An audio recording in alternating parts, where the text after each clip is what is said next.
Hi, this video explains when it's a great idea to use teaching tips to educate users and what to consider when using them. It's a clip from a launch event video for 2023 Release Wave 2, but it's equally relevant today. Let's turn it over to Sarah, who will tell us more about it. Once users get more hands-on with the UI and they try out the scenarios on their own, teaching tips are a valuable method for educating users about what they can do in a particular page. Again, when creating content for these, be brief. Make sure the user understands the key value of the page as if you would introduce it in one sentence to a customer. Why is this page so great? And not how to use it. If users want to learn more, make sure they can find relevant documentation about your page in help instead.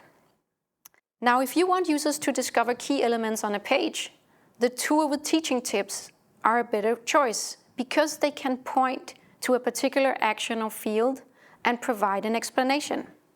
But remember, you can't use teaching tips to prescribe a certain business process.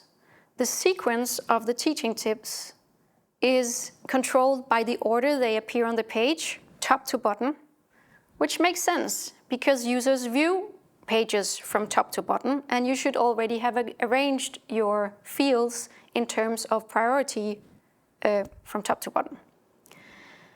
And again, shorter and fewer tips is usually better.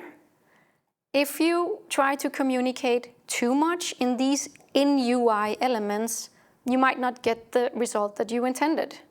The users will typically get tired of balloons and teaching tips and maybe skip it altogether. So narrow it down and think about the 3 most important things users really need to discover and understand. To learn more, visit aka.ms/bconboarding. Thank you for watching.